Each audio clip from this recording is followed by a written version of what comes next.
जय हिंद दोस्तों, स्वागत है आपको हमारे यूट्यूब चैनल स्टूडेंट्स कॉर्नर में।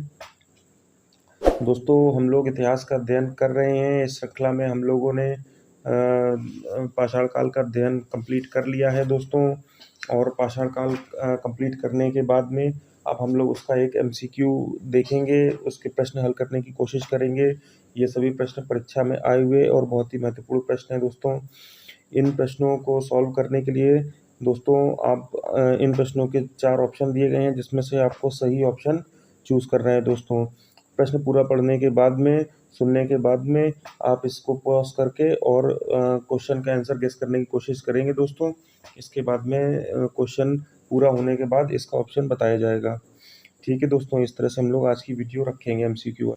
तो चलिए दोस्तों, शुरू करते हैं आज की वीडियो। पहला प्रश्न है दोस्तों, सर्वप्रथम मानव चित्रकारी के साक्ष्य हमें कहाँ से प्राप्त होते हैं दोस्तों। ठीक है दोस्तों, पहला सवाल है मानव चित्रकारी के जो साक्ष्य हमें प्राप्त हुए हैं वह किस स्थान से प्राप्त हुए हैं। 4 ऑप्शन है दोस्तों, मेहरगढ़, भीमबेटका, बागौर और मगधा। ठीक है दोस्तों, इन चारों में हमें बताना है दोस्तों कहाँ से प्राप्त हुए थे। तो इसका सही जवाब है दोस्तों भीमबेटका से। भीमबेटका दोस्तों मध्य प्रदेश में स्थित है, नर्मदा नदी के निकट। और यहाँ से हमें शैलाश्रय निवास भी प्राप्त हुए हैं दोस्तों। और यहाँ से मानव चित्रकारी के साक्ष्य भी हमें प्राप्त हुए हैं। यह विश्व प्रसिद्ध साइट है दोस्तों, और यह मेरे हिसाब से पुरा पाषाण काल की सबसे महत्वपूर्ण साइट में से है दोस्तों। इसका जो काल है वह पुरा पाषाण काल है दोस्तों। ठीक है, तो इसको याद रखेंगे। यह भीमबेटका जो पुरा पाषाण कालीन है, यहाँ से सबसे पहली मानव चित्रकारी प्राप्त हुई है। और यहाँ से शैलाश्रय भी प्राप्त हुए हैं, सबसे पुराने शैलाश्रय यहाँ से प्राप्त हुए हैं दोस्तों।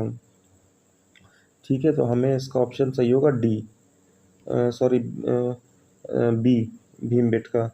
इसका ऑप्शन बी होगा दोस्तों, ये गलत लिखा हुआ है। भीमबेटका जहाँ से सर्वप्रथम मानव चित्रकारी प्राप्त हुई है दोस्तों। इसके बाद में नेक्स्ट है दोस्तों, सर्वप्रथम पुरा पाषाण काल के साक्ष्य हमें किस स्थान से प्राप्त होते हैं दोस्तों। सर्वप्रथम मानव पुरा पाषाण काल के साक्ष्य हमें किस स्थल से प्राप्त होते हैं दोस्तों। यह भी एक महत्वपूर्ण क्वेश्चन है, इसका आंसर बताने की कोशिश करेंगे।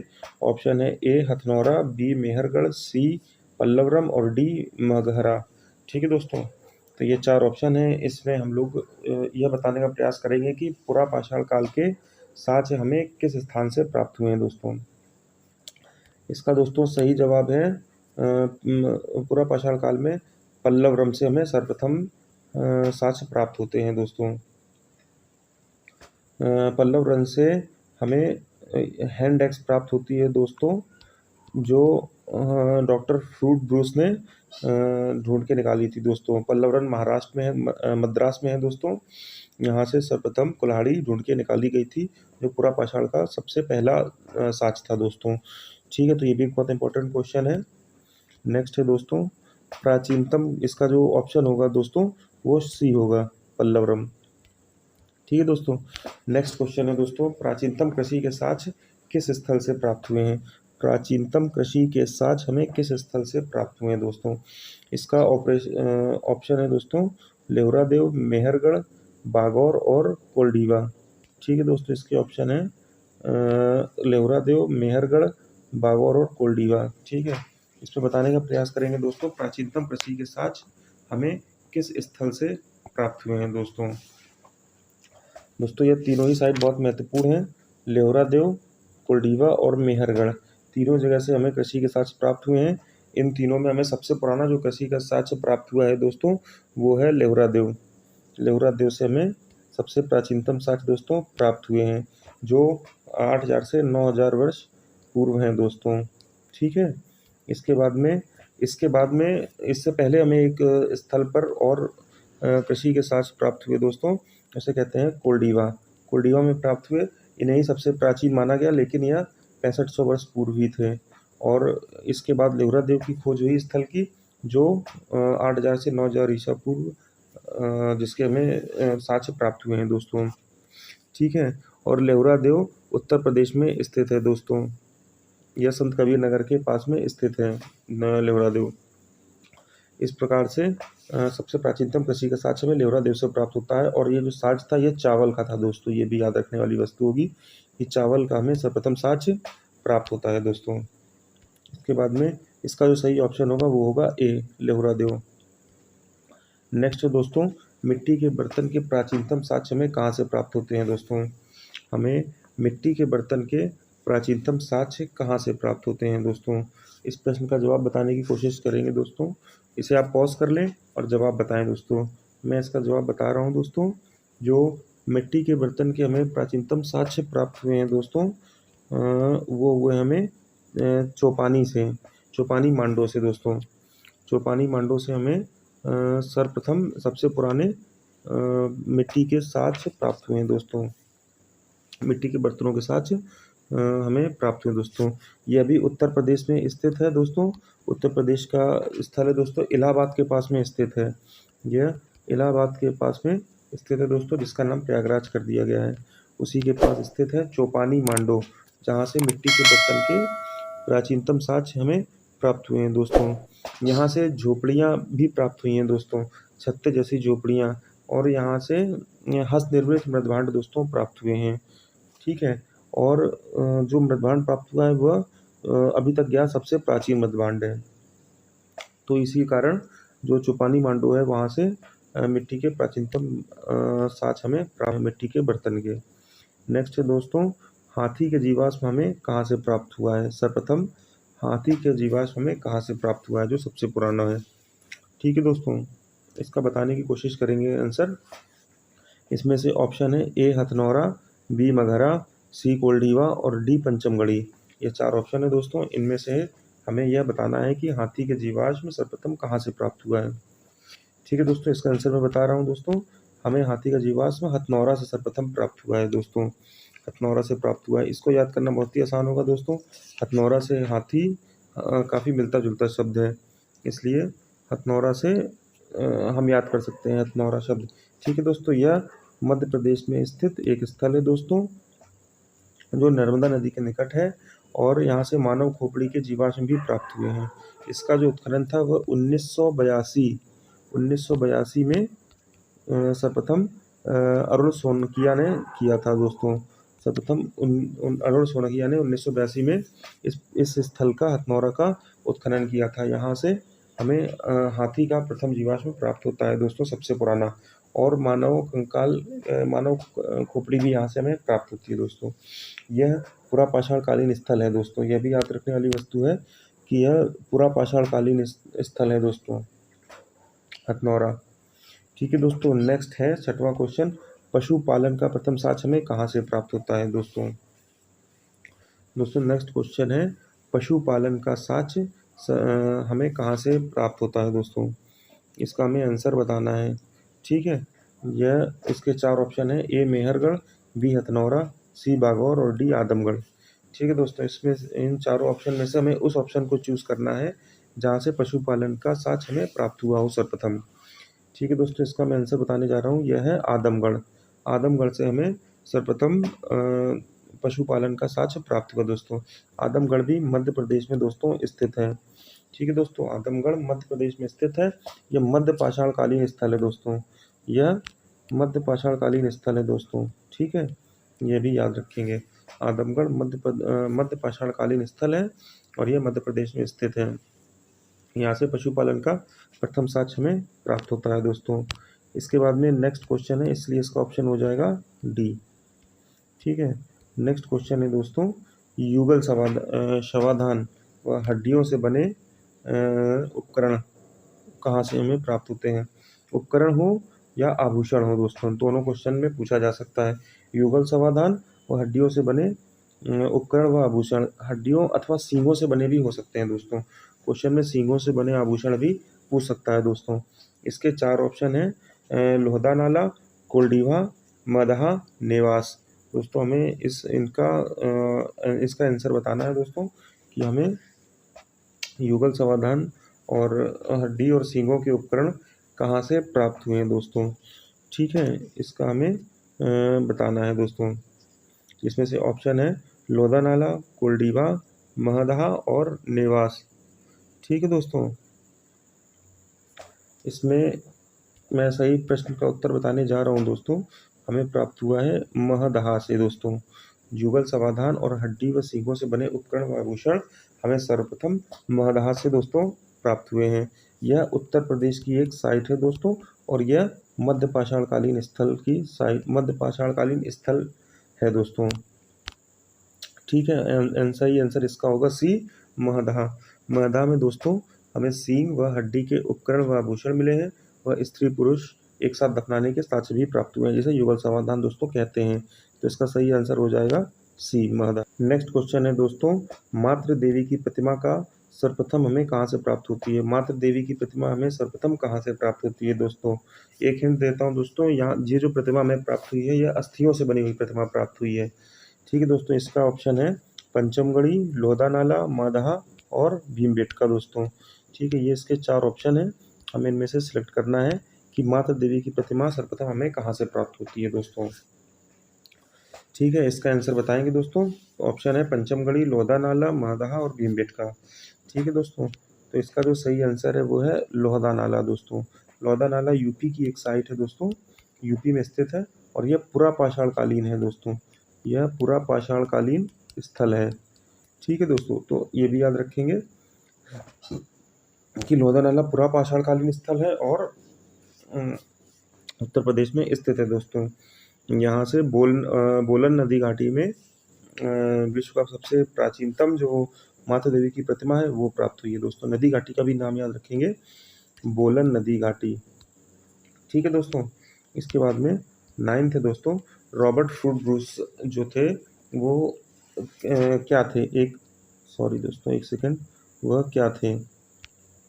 पुरातत्व शास्त्री थे कि भूगर्भ वैज्ञानिक थे, पुरातत्वविद थे और इतिहासकार थे? ये आए वो क्वेश्चन बहुत इंपॉर्टेंट है दोस्तों, क्योंकि इन्होंने हैंड एक्स का खोज किया था सर्वप्रथम पल्लवरम मद्रास में दोस्तों। तो ये किस प्रकार के वैज्ञानिक थे, इस पर एक क्वेश्चन आया था कि यह किस प्रकार के वैज्ञानिक थे? वनस्पति शास्त्री कि भूगर्भ वैज्ञानिक, पुरातत्वविद व इतिहासकार? इसका हमें जवाब देना है दोस्तों। ठीक है, इसका जो सही आंसर है दोस्तों वो है भूगर्भ वैज्ञानिक दोस्तों। यह इन्होंने हिस्ट्री में खोज की थी, तो बहुत लोग इतिहासकार व पुरातत्वविद में कंफ्यूज हो जाते हैं, लेकिन जो इसका सही आंसर है दोस्तों वो है भूगर्भ वैज्ञानिक। यह एक भूगर्भ वैज्ञानिक थे जिन्होंने पल्लवरम मद्रास में, बहुत महत्वपूर्ण साइट है, वहाँ से हैंड एक्स की खोज निकाली थी, जो एक पूरा पाषाणकालीन स्थल है दोस्तों। इसके बाद में नेक्स्ट है दोस्तों, कुत्ते का साक्ष्य हमें कहाँ से प्राप्त होता है?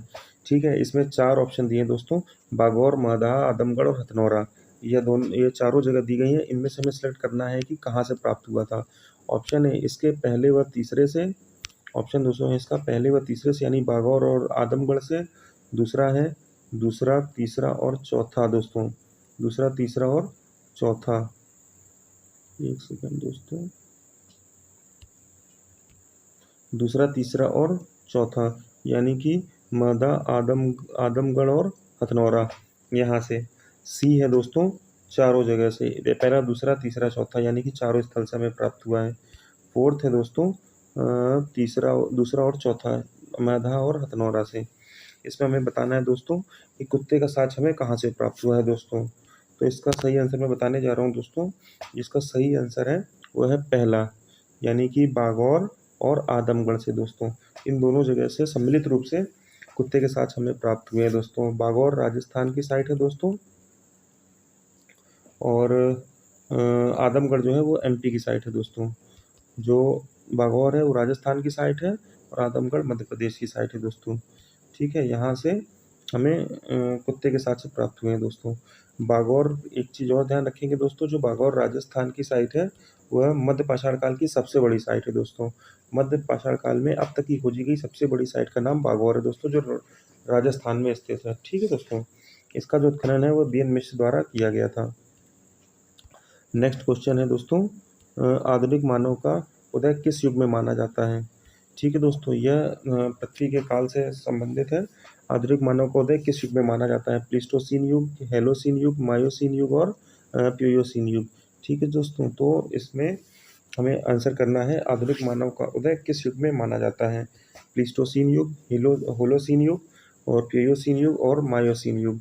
इसका हम लोग जवाब देने का प्रयत्न करेंगे दोस्तों कि आधुनिक मानव का जो उदय है वो किस युग में माना जाता है। इसका जो सही आंसर होगा दोस्तों, वो सही आंसर होगा होलोसीन में, होलोसीन युग।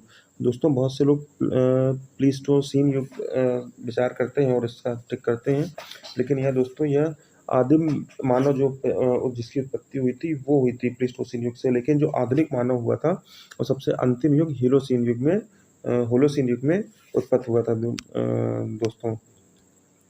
इसके बाद में नेक्स्ट है दोस्तों इजी क्वेश्चन, अग्नि का ज्ञान मानव को किस काल में प्राप्त हुआ? पूरा पाषाण काल, नव पाषाण काल, मध्य पाषाण काल व ताम्र पाषाण काल, चारों दिए हैं दोस्तों काल। इसमें अग्नि का ज्ञान हमें किस काल में प्राप्त हुआ है दोस्तों? जैसा कि हम लोगों ने बहुत अच्छे से अध्ययन किया है कि अग्नि का जो ज्ञान है वह मानव को पूरा पाषाण काल में ही हो चुका था दोस्तों। ठीक है, तो इसका ये आंसर हुआ। नेक्स्ट है दोस्तों, रामापिथेकस किस क्रम के मानव को कहा गया है दोस्तों? इसके चार ऑप्शन है, होमो हेबिलिस, होमो इरेक्टस, होमोनिड्स और ऑस्ट्रेलोपिथेकस। ठीक है दोस्तों, इसे इसमें यह पूछा गया है कि रामापिथेकस किस काल के मानव को कहा गया है दोस्तों। अगर आपने अध्ययन किया होगा दोस्तों तो आपके लिए बहुत इजी क्वेश्चन होगा। इसका सही आंसर है होमोनिड्स। होमोनिड्स काल के होमोनिड्स मनुष्य को रामापिथेकस कहा गया है दोस्तों, और यह घुटनों के बल चलता था दोस्तों, घुटनों के बल प्रकार से चलता था। इसके बाद में नेक्स्ट है दोस्तों, प्राचीन वृक्षारोपण के साक्ष्य कहाँ से प्राप्त हुए हैं? सबसे प्राचीन वृक्षारोपण के साक्ष्य हमें कहाँ से प्राप्त हुए हैं? इसमें दोस्तों ऑप्शन है पहलगाम, बीरभानपुर, चौपानी मांडू और सांबर झील। हमें इन चारों ऑप्शन में से उस ऑप्शन को सिलेक्ट करना है जहाँ से प्राचीन वृक्षारोपण के साक्ष्य हमें प्राप्त हुए हैं दोस्तों। ऑप्शन है पहलगाम, बीरभानपुर, चौपानी मांडू और सांबर झील। ठीक है दोस्तों, इसका जो सही जवाब होगा वो होगा सांबर झील। सांबर झील से दोस्तों हमें सबसे पहले वृक्षारोपण के साक्ष्य हमें प्राप्त हुए हैं दोस्तों। यह राजस्थान में है और यह मध्य पाषाणकालीन स्थल है दोस्तों। ठीक है, नेक्स्ट है दोस्तों, मध्य पाषाण काल के औजारों की प्रथम खोज किस वर्ष व किस काल में हुई थी दोस्तों? ठीक है, इस टाइप के क्वेश्चन भी आते हैं दोस्तों। मध्यकाल के औजारों की उपकरण व औजारों की खोज किस वर्ष और किस स्थल पर हुई दोस्तों? ऑप्शन है 1925 कोठारी नदी के निकट, और ऑप्शन बी है 1857 में विघ्न क्षेत्र में, ऑप्शन सी है 1958 में नर्मदा नदी के निकट, और ऑप्शन डी है दोस्तों 1868 में लिद्दर नदी के निकट। ठीक है दोस्तों, इसका हमें सही आंसर चूज करना है कि किस समय और किस नदी के पास या किस क्षेत्र में मध्य पाषाण काल के औजारों का प्रथम जो खोज हुई वो हुई। ठीक है दोस्तों, तो इसका आंसर मैं करने जा रहा हूँ। इसका जो सही आंसर है वो है 1857 विघ्न क्षेत्र में दोस्तों। ठीक है दोस्तों, 1857 विघ्न क्षेत्र में सब सर्वप्रथम इसकी मध्य पाषाण काल के उपकरण की खोज हुई दोस्तों। ठीक है, इसका जो खोज करने का जो श्रेय जाता है वो CL कार्लाइस को जाता है दोस्तों। CL कार्लाइस को जाता है दोस्तों। ठीक है, ये हम लोगों ने इसका अध्ययन भी पिछली क्लास में किया है दोस्तों। इसके बाद में दोस्तों देखते हैं, ये सन सबके गलत लिखे हुए हैं, सिर्फ 1857 का सन सही है। जिस साल क्रांति हुई थी मैंने ये भी बताया था, उसी साल विघ्न क्षेत्र में मध्य पाषाण काल के उपकरण व औजारों की खोज की गई थी। जो लिद्दर नदी है दोस्तों, लिद्दर नदी, यह कश्मीर में स्थित है और पहलगाम नामक स्थल पर इसकी खोज की गई है। पहलगाम नामक स्थल पर मतलब पूरा पाषाण कालीन स्थल खोजा गया है दोस्तों, वह लिद्दर नदी के ही किनारे है दोस्तों। ठीक है, इसके बाद में दोस्तों नर्मदा नदी पर कई हमें वो मिले हैं, साक्ष्य मिले हैं, जिसमें से सबसे प्रमुख है भीमबेटका नर्मदा नदी के किनारे है दोस्तों। नेक्स्ट है दोस्तों कोठारी नदी। कोठारी नदी हमें कोठारी नदी दोस्तों हमें बागौर के निकट प्राप्त होती है। बागौर जो स्थल है वहाँ से कोठारी नदी निकलती है। यह भीलवाड़ा जिले राजस्थान में स्थित है दोस्तों। तो कोठारी नदी का जो संबंध है वो बागौर स्थल से है दोस्तों, जो मध्य पाषाण काल साइट है दोस्तों। ठीक है, इसके अलावा एक नदी और है दोस्तों जिसका उपयोग होता है, बोलनी नदी। बोलनी नदी उत्तर प्रदेश में दोस्तों स्थित है और लोहदा नाला उसके निकट है दोस्तों। बोलनी नदी लोहदा नाला से संबंधित क्षेत्र है दोस्तों जिसका। ठीक है दोस्तों, नेक्स्ट क्वेश्चन है, पालतू कुत्ते को मालिक के साथ दफनाने का साक्ष्य हमें कहाँ से प्राप्त हुआ दोस्तों? ठीक है, ये भी बहुत महत्वपूर्ण क्वेश्चन है दोस्तों। पालतू कुत्ते को मालिक के साथ दफनाने का साक्ष्य हमें कहाँ से प्राप्त हुआ दोस्तों? इसमें से चार ऑप्शन है, बुरजहोम, मगहरा, इमाम गांव और दैमाबाद। ठीक है दोस्तों, ये चार स्थल हैं, इनमें से हमें वो पालतू कुत्ते को मालिक के साथ दफनाने का साक्ष्य हमें कहाँ मिला है, इसका हमें आंसर करना है दोस्तों। इसका मैं आंसर बताने जा रहा हूँ दोस्तों। हमें प्राप्त होता है बुर्ज होम से, जो जम्मू कश्मीर में स्थित है दोस्तों। ठीक है, तो बुर्ज होम जो जम्मू कश्मीर में स्थित है, वहाँ से हमें कुत्तों को मालिक के साथ दफनाने का साक्ष्य प्राप्त होता है दोस्तों। तो दोस्तों यहाँ से हमारा सेशन कंप्लीट होता है और हम लोगों ने प्रागैतिहासिक काल का अध्ययन पूर्ण कर लिया है दोस्तों। इसके बाद में हमारा नेक्स्ट टॉपिक होगा आद्यैतिहासिक काल, जिसका अध्ययन हम लोग करेंगे और उसमें हम लोग सिंधु घाटी सभ्यता का भी अध्ययन करेंगे। ठीक है दोस्तों, और नेक्स्ट वीडियो हमारी बहुत इंपॉर्टेंट होने वाली है। और अगर जो भी विद्यार्थी ज्वाइन करना चाहते हैं हमारे चैनल को, वो हमें सब्सक्राइब कर सकते हैं दोस्तों। और इसके वीडियो के लिंक में डिस्क्रिप्शन में हम लोगों ने टेलीग्राम का लिंक दे रखा है, वहाँ से आप ये पीडीएफ और इससे पहले की वीडियो की पीडीएफ भी डाउनलोड कर सकते हैं दोस्तों। ठीक है दोस्तों, धन्यवाद।